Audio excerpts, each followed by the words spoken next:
하나님 아버지, 말씀 앞에 나아갑니다. 성령으로 임하사 말씀을 받는 마음이 옥토 같게 하시고 주시는 말씀이 우리의 생명의 호흡 되게 하여 주옵소서. 예수님의 이름으로 기도드립니다. 아멘. 오늘은 누가복음 말씀을 통해서 예수님의 선택이라는 제목으로 함께 말씀을 받도록 하겠습니다. 우리가 살아가면서 가장 많이 하는 일들 중에 하나가 물건을 사고 파는 이런 상거래가 아닐까 싶습니다. 우리 소비자니까 물건을 이제 구입하게 되는 일들이 더 많겠죠. 어떤 일들이든지 그것이 빈번하게 일어나면 우리의 삶에 분명히 영향을 주게 되어 있습니다. 인터넷으로 물건을 막 구입하다 보면 직접 가서 무언가를 구입하는 게 굉장히 이제 귀찮아지기도 합니다. 그 삶의 스타일을 바꾸어 놓는 것이죠. 삶의 스타일이야 각자가 결정하고 살아가는 것이니까 괜찮습니다. 그런데 자칫 잘못하면 이러한 삶의 여러 일들이 하나님과 우리 사이에도 개입될 수가 있습니다.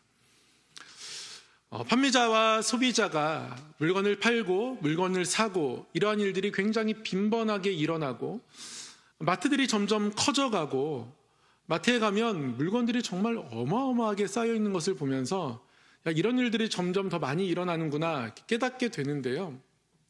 이 판매자와 소비자의 관계를 한번 생각해 보기를 원합니다. 여러분, 우리나라에서 판매자와 소비자의 관계에서 누가 더 우위에 있다고 생각이 되십니까? 판매자가 우위에 있을까요? 소비자가 우위에 있을까요? 내가 어디 가서 무엇을 사느냐에 따라서 느낌들은 조금 다를 수 있겠는데요. 법을 기준으로 한번 생각해 보려고 해요. 어떤 물건을 구입하고 반품하려고 했을 때 우리나라에선 반품이 굉장히 쉬운 편입니다. 7일 이내에 반품을 요청하면 그것이 단순 변심이라 할지라도 택배비 정도 부담하면 물건을 바꾸어 줍니다. 근데 유럽에서는 그렇지 않다고 해요. 유럽에서 물건을 반품하려면 소비자가 이 물건이 뭐가 잘못됐는지 꼼꼼하게 따져보고 증명해내야 한다고 합니다. 내지간에서는 판매자가 물건을 교환해주거나 반품해주지 않는다 합니다. 그러니까 법이 판매자를 보호하고 싶은 거예요. 왜냐하면 판매자가 없어지면 결국 소비자도 피해를 보기 때문에 그렇습니다. 우리나라는 약간 반대의 경향이 있습니다. 소비자를 보호하려고 합니다. 법 이름 자체가 그렇더라고요. 소비자보호법 몇 조 몇 항. 이미 법 이름이 대놓고 소비자를 보호하겠다 이렇게 이야기하고 있어요.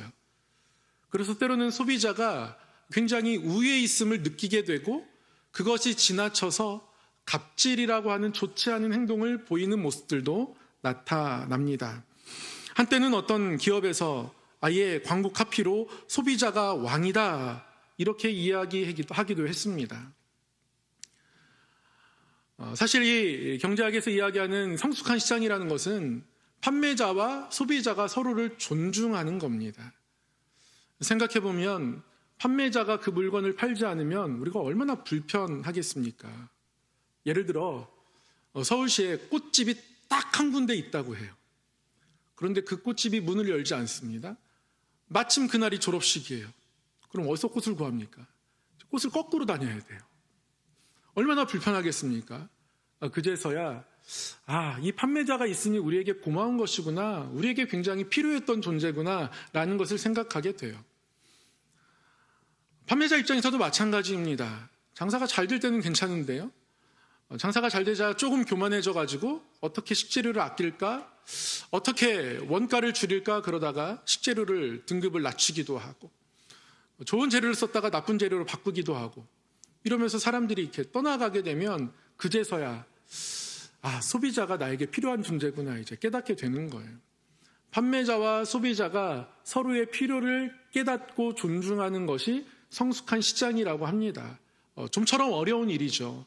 그러니 법을 만들어서 소비자를 보호하거나 또는 판매자를 보호하거나 이런 일들이 일어나는 겁니다.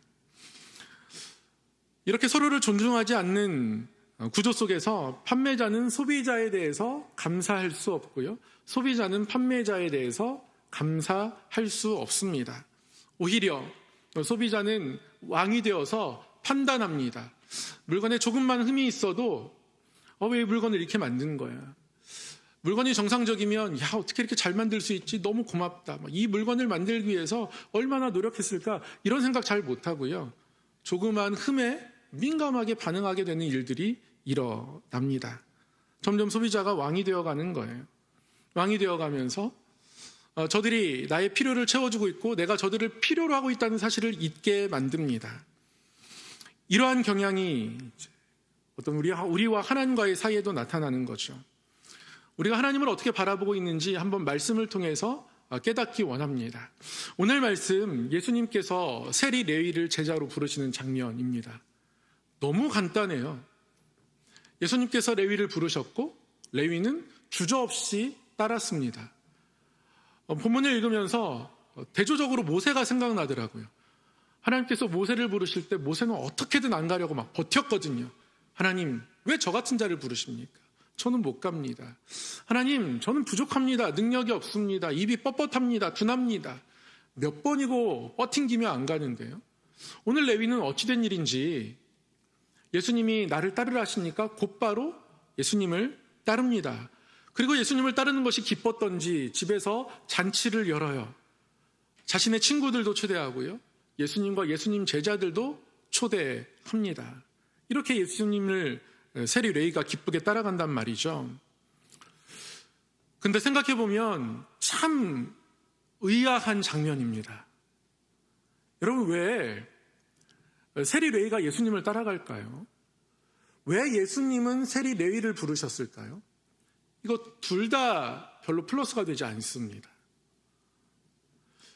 레위 입장에서 보면 이 자리가 참 좋습니다. 이거 세리가 된다는 게 쉽지 않아요. 수많은 경쟁자들을 다 제치고 정말 10대 1, 20대 1의 경쟁률을 뚫고 그 자리를 차지했단 말이에요. 이 세리에 앉아있는 사람들, 세관에서 세리 역할을 감당하는 사람들, 이 유대인들, 로마의 정식 공무원은 아닙니다. 로마의 세금을 감당하는 정식 공무원들은 있는데요. 그들이 일일이 다 이 모든 일을 감당하기 어렵고 또 이거 얼마나 신경 쓰겠습니까? 세금을 일일이 다 걷고 안 낸 사람 찾아가서 세금 달라 하고 이거 보통 일이 아닙니다.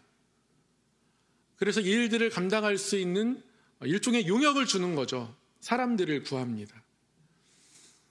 사람들을 구할 때 사람들이 이 자리를 차지하고 싶어 합니다. 그래서 뒷돈도 줘야 되고요. 그리고 세리가 되기 위해서는 그런 경우도 있었다고 해요. 로마 정부 입장에서 이 마을에서 이마만큼의 통행세와 주민세를 걷어야 합니다. 그러면 세리가 되고 싶어하는 사람은 그만큼의 돈을 먼저 내는 겁니다. 세금 완납하는 거예요. 그러면 세금 당국자 입장에서는 너무 좋은 거죠. 그러면 너를 세리로 주고 네가 걷어서 알아서 채워, 이런 겁니다. 그러면 자기가 쓴 돈이 있으니까 그 돈을 채워야 하니까 정말 열심히 세금을 걷고요. 때로는 독하게 걷고요. 때로는 돈을 부풀려서 걷기도 합니다. 그럼 삭개오가 그런 케이스 아닙니까? 삭개오가 예수님 만났을 때 예수님에 의해서 변화되고 회심한 다음에 예수님께 어떤 고백합니까? 예수님, 제 재산의 절반을 다 가난한 사람들과 나누겠습니다. 제가 잘못 징수한 세금이 있으면, 토착한 것이 있으면 4배로 갚겠습니다. 이렇게 얘기해요. 그런 것들이 있었다는 거예요. 사실 세리들은 그런 일들이 일반화된 관습이었습니다. 더 걷어도 괜찮습니다. 없는 조항 만들어서 붙여도 괜찮아요. 그러다 보니 세리를 하는 유대인들은 다른 유대인들에게 이방인 취급을 받아요. 심리적으로는 어렵지만 그러나 많은 물질을 얻을 수 있기 때문에 그 자리를 고수합니다. 그러니까 힘겹게 얻은 자리예요.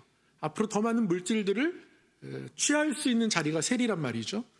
그런데 거기를 포기한다. 이 입장에서 예수님의 뭘 보고 거기를 포기합니까? 예수님이 귀족 출신도 아닙니다. 어디로 무엇을 하러 가실지도 모르는 그런 가운데에 예수님이 레위를 부르시고 레위는 예수님을 따라간단 말이에요. 이거 레위에게 분명히 손가락 헤아려 보면 손해인 겁니다. 예수님도 마찬가지입니다. 많은 유대인들로부터 이방인 취급당하는 이 세리를 제자단에 들여오는 순간 왜 저런 사람들을 제자로 들이지? 예수님 입장에서는 손해입니다. 욕먹을 게 너무 뻔해요. 선한 공동체가 아니라고 오해받을 확률도 매우 큽니다. 그러니 예수님 또한 이게 손해인 건데요. 그런데 예수님이 세위를 부르시고 레위는 응답하여 따라간단 말이죠. 왜 부르시고 왜 따라갔을까요? 그럼 이 답을 아는 것이 매우 중요합니다. 답을 알려드리기 전에요, 이것 한 가지를 좀 알고 넘어갔으면 좋겠습니다. 여러분, 파놉티콘이라는 게 있습니다. 파놉티콘. 발음도 저도 너무 어려운데요. 판, 모든이란 뜻이고요. 옵티콘, 본다라는 뜻입니다. 모든 것을 본다라는 합성어입니다. 판옵티콘. 이게 어떤 개념이냐면요, 18세기에 산업혁명 이후에 너무 많은 물질들이 생겨나고 공장들이 생겨나면서 뭔가 경제적인 윤택함이 생겨나게 됩니다. 많은 부를 가진 사람들이 생겨나기 시작해요. 그러면 그것을 탐내는 사람도 생겨납니다. 열심히 일해서 돈 벌어야겠다 이런 사람들도 있었겠죠. 그런데 범죄를 짓는 사람도 많았습니다. 훔치는 게 편하니까요. 공장들이 생겨나기 시작했고 부가 축적되니까요, 범죄율도 증가하기 시작하고요. 감옥이 필요하게 되었습니다. 감옥이 필요합니다. 그래서 18세기에 영국의 철학자 제레미 벤담이 감옥을 이렇게 지으면 효과적이겠다라고 한 가지 감옥의 형태를 제시합니다. 그러면서 그 형태를 설명할 때 판옵티콘이라고 설명해요. 중앙 감시탑에서 모든 죄수들을 다 살펴볼 수 있습니다. 원형으로 설계를 해놓고 가운데 감시탑 하나 딱 세워놓고 그걸 높이 세워놓고 그 위에 창을 내놓으면 감옥에서 감시탑을 바라보면 저 반대편에 있는 창에서 빛이 들어오니까요, 눈부셔서 잘 쳐다볼 수가 없어요. 그러나 감시하는 사람들은 너무 편하게 잘 쳐다볼 수 있습니다. 밤에는 등대처럼 조명을 켜놓습니다. 그러면 감옥에서는 중앙 감시탑을 쳐다봐도 사람이 있는지 없는지 알 수 없어요. 불분명합니다. 그러나 감시하는 사람들 입장에서는 효과적으로 감시할 수 있고요, 적은 인원으로 많은 사람을 효율적으로 감시할 수 있습니다. 이러한 형태의 감옥을 제안했어요. 그리고 판옵티콘이라 했습니다. 이렇게 감옥을 지었더니 한 가지 놀라운 효과가 하나 있었는데요. 감시탑에 사람이 없어도 조명만 켜놔도요, 사람이 있는지 없는지 알 수 없으니까 늘 감시받는 느낌을 들면서 결국에는 스스로가 스스로를 감시하게 되더랍니다.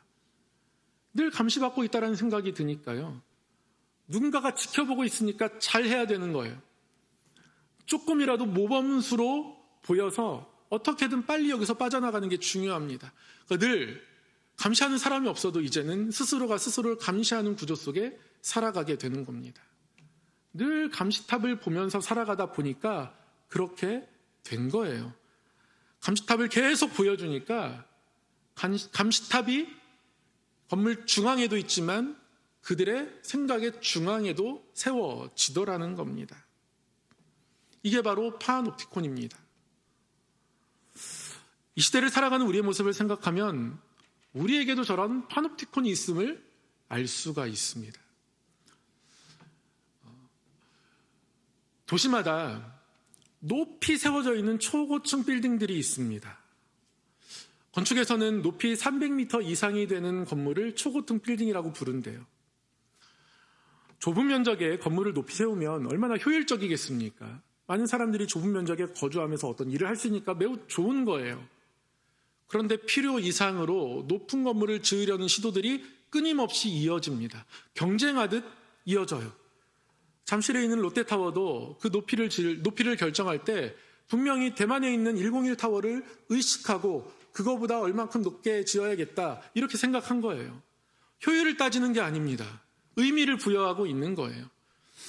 사우디에는 지금도 초고층 빌딩이 수없이 지어지고 있습니다. 2030년까지 1km짜리 건물을 짓고자 한대요. 높이 1km를 왜 짓습니까? 왜 필요합니까? 필요해서 짓는 게 아닙니다. 의미를 생산하려고 하는 거예요. 이런 높은 건물이 지어지면 사람들은 그것을 뭐라고 부르냐면 랜드마크라고 불러요. 우리 지역의 자랑인 겁니다. 그 높은 건물이 내 것도 아닌데 왜 우리 지역의 자랑이 될까요? 동경하는 마음이 있기 때문에 그래요. 제가 10년 동안 여러 읽었던 책들 중에서 저의 가장 많은 공감을 이끌어낸 책이 한 권 있다면 그건 피로사회입니다. 우리나라 사람이지만 독일에서 철학을 공부하시고 독일 철학자로 활동하시는 우리 한병철 교수님이 쓰신 책인데요. 독일어로 쓰셨고 우리나라로 번역되어서 2012년인가 13년인가 들어온 책인데요. 기술이 발전하고 사람들에게 좀 더 여유 있는 생활이 뭔가 생겨날 것 같았는데요. 그렇지 않다는 거예요. 사람들에게 점점 더 피로가 쌓여갑니다. 사람들에게는 여유와 안정이 생겨나는 것이 아니라 불안과 그로 인한 여러 심리적인 질환들이 점점 찾아옵니다. 암이 전복되면 그 다음에는 정신질환이라고 다들 이야기합니다. 왜 그럴까요? 피로사회라는 책에서는 끊임없이 사회가 우리에게 성과를 요구하기 때문에 그렇다 이야기합니다. 그 초고층 빌딩이 왜 랜드마크일까요? 왜 동경의 대상이 될까요? 그걸 보면서 왜 내가 뿌듯해질까요?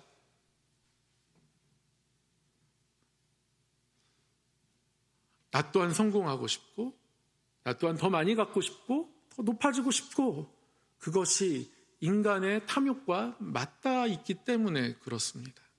그것을 바라보게 돼요. 그래서 그것을 바라보면서 동경하면서 사회는 우리에게 끊임없는 필요를 줍니다. 너 공부를 잘해야 돼. 너 물질이 많이 있어야 해. 가난하면 안 돼. 부족하면 안 돼. 아이들 잘 키워야지. 그러려면 이러이런 거 해야지. 계속 성과를 내기 위해서 해야 할 것들을 우리의 필요를 사회가 만들어 내더라는 것이죠. 그래서 우리는 필요한 게 참 많습니다. 채워진 것도 많지만 여전히 우리에겐 필요한 것, 해야 할 것이 너무 많아요. 그래서 점점 필요한 사회가 되어 갑니다.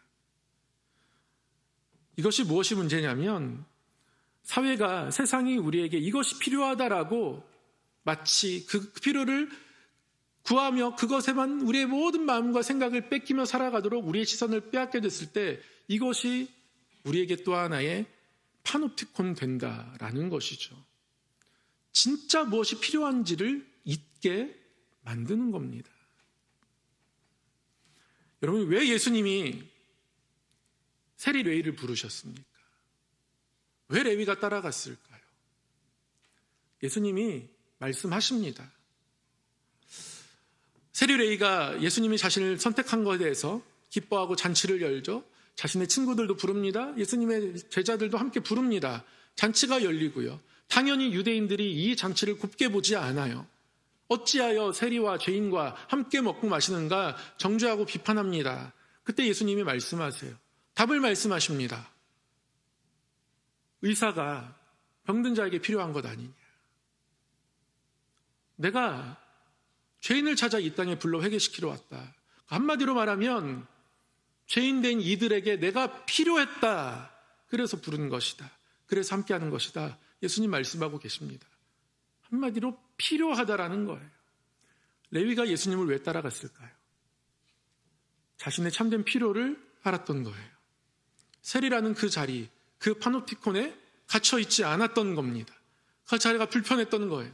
많은 것들로 채울 수 있고 많은 부를 누릴 수 있는 자리지만 여기가 내가 있어야 할 자리인가? 그는 끊임없이 자신에게 되물었습니다.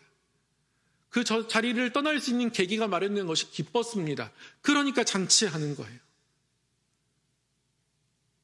나 이제 세리 안 한다. 떠난다. 성결회입니다. 기쁘다. 잔치할 일이다. 그렇게 고백하고 있는 거예요.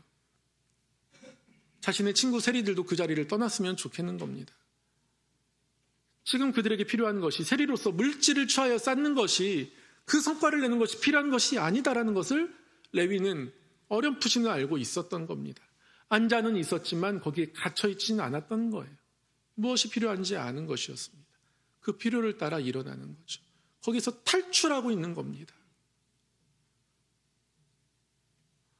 전에는 예수님이 제자를 부르시는 장면을 보면 베드로, 야고보, 요한 그 갈릴리 호수에서 그물이 찢어질 만큼 물고기를 잡게 하시면서 이제는 사람을 낫게 하겠다, 나를 따르라, 그 부르심이 조금 더 극적으로 보였거든요. 근데 말씀을 준비하면서 보니까요, 이 레위를 향한 부르심이 너무 극적이더라고요. 그럼 영화에서 억울하게 감옥에 갇힌 주인이 감옥을 탈옥하고자 하고 마침내 그 탈옥을 이루었을 때의 그 순간 얼마나 마음에 감격이 옵니까? 제가 잊혀지지 않는 영화 포스터가 하나 있어요. 쇼생크 탈출.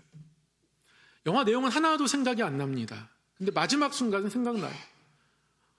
손으로 막 벽을 파가지고 마침내 감옥을 탈옥했습니다. 그리고 그 하늘에서 쏟아지는 빛을 향해서 두 손을 활짝 딱 펼치고 있는 포스터, 쇼생크 탈출. 빠삐용이란 영화도 생각이 나요. 탈옥 영화인데요, 내용 하나도 생각 안 납니다. 빠삐용이 거기에 왜 잡혔는지, 착한 사람인지 나쁜 사람인지 생각 안 나는데요, 마침내 탈옥에 성공해요. 감옥 절벽에서 뛰어내립니다. 아주 오래된 영화인데요, 그런데도 그 장면이 생각나는 이유는 그만큼 감격적이었기 때문에 그렇습니다. 감옥에서 탈출한다는 건 그런 겁니다. 레이가 거기서 벗어나는 거예요. 세상에 우리가 필요한 게 참 많습니다. 물질도 필요하고요, 사회적 성공도 필요합니다. 잘 되는 거 필요합니다. 가정에서 좋은 엄마 아빠 되는 것도 필요하고요. 그 필요 때문에 무척이나 때로는 바쁘기도 합니다. 그런데 그 필요의 마음을 빼앗기다 보면, 그 파놉티콘이 우리 가운데 세워져 있다 보면 우리도 모르는 사이에 한 가지 잊게 되는 고백이 있는데요, 주님이 필요합니다. 우리 가정에 주님이 필요합니다. 주님, 나에게는 주님이 필요합니다. 일주일 중에 하루만 주님이 필요한 거 말고요, 삶의 걸음걸음, 모든 상황 속에서 우리가 잊지 말아야 할 고백은 주님이 필요합니다입니다. 근데 잊고 살아갈 때가 많아요. 우리는 자유한 것 같으나 감옥에 갇혀 있는 겁니다. 사단이 다른 필요를 바라보게 하면서 주님께 시선과 마음을 두지 못하게 하려고 우리를 가두는 방식입니다. 그것이 이 시대의 또 하나의 영적인 파놉티콘이더라는 것이죠. 모세가 이스라엘 백성들을 이끌고 애굽을 탈출했습니다. 목표는 분명합니다. 가나안 땅이에요. 그런데 큰 위기를 한번 만납니다. 모세가 시내산에 올라갔을 때 그 백성들이 땅에서 그들이 가지고 있는 금을 모아가지고 금송아지를 만들고, 이 금송아지가 바로 우리가 여기까지 올 수 있게 우리를 인도하여 준 하나님이다, 말도 안 되는 고백을 합니다. 하나님도 분노하셨습니다. 물론 모세도 분노했죠. 하나님 주신 돌판을 깨트릴 만큼 분노했습니다. 하나님 모세에게 말씀하십니다. 모세야, 이 백성들을 여기서 뭐라고, 모세 너로 새로운 민족을 이루어서 다시 출발해야겠다. 이 민족은 안 되겠다. 하나님 그렇게 말씀하시죠. 근데 그때 모세가 기도합니다. 하나님, 제 이름을 생명책에서 지우셔도 좋지만 그렇게는 안 됩니다. 만약에 그렇게 하시면 온 땅의 이방 백성들이 하나님을 뭐라고 말하겠습니까? 자기 손으로 인도하고서는 자기 손으로 광야에서 죽였다고 말하지 않겠습니까? 하나님 그렇게 하시면 안 됩니다. 하나님이 모세의 기도를 들으시죠. 어쩌면 하나님은 그런 모세의 중보적 기도를 이미 원하셨는지도 모릅니다. 그래서 하나님이 모세의 기도를 들으시고 그 땅으로 이 백성을 인도하시기로 말씀하십니다. 근데 하나님 보실 때 이 백성은 너무 목이 곧아요. 그러한 일들이 반복됩니다. 반복되면 하나님이 이 백성을 또 치실까 걱정되십니다. 그래서 하나님이 모세에게 뭐라고 말씀하시냐면, 모세야, 내가 너와 함께 갈 수는 없겠다. 이 백성이 목이 곧아서 이런 일이 일어나면 내가 다시 이 백성을 칠 것 같다. 그러니 너는 네가 이 백성을 이끌고 올라가라. 가나안 땅에 도착할 수 있을 것이다. 거기서 내가 그 땅에 너희들이 들어갈 수 있도록 해주겠다. 이런 거였습니다. 목표는 하나님이 담보해 주시는 거예요. 이때 모세의 위대한 기도가 나오죠. 하나님이 함께 가지 않으시면 저는 한 발자국도 움직일 수 없습니다. 모세의 그 마음, 그 기도를 하나님 들으시고 하나님이 모세에게 내가 친히 가리라. 내가 친히 함께 가겠다. 너희들이 연약함이 있지만 그래도 함께 가겠다. 하나님 그렇게 말씀하시고 모세와 동행하십니다. 모세에게는 가나안 땅이 중요한 게 아니라요, 하나님과 함께 가는 것이 중요했습니다. 아니, 하나님이 필요했습니다. 하나님 없으면 아무것도 감당할 수 없는 사람임을 스스로 고백하고 있는 겁니다. 그럼 이게 성도입니다. 매 순간 주님이 필요합니다. 그래야 세상의 필요에 끌려가지 않습니다. 그래야 담대할 수 있습니다. 그 고백 가지고 주님 앞에 살아가시기를 소망합니다. 그러다 보면 기도의 자리를 사랑하게 되고 사모하게 되고, 말씀 배우는 자리 사랑하게 되고 사모하게 되고, 영적으로 풍성하게 되고 잘하게 되고, 그래서 세상을 이기는 사람이 될 수 있습니다. 그 열매가 우리에게 있기를 주님의 이름으로 축복합니다. 기도하겠습니다. 사랑의 하나님 아버지, 세상의 감옥에 갇혀 있지 않고 하나님을 구하며 우리 주님을 구하며 주님 없이 살 수 없는 자로 이 땅을 살아가게 하여 주셔서 영적으로는 더욱 거장이 되게 하여 주옵소서. 예수님 이름으로 기도드립니다. 아멘.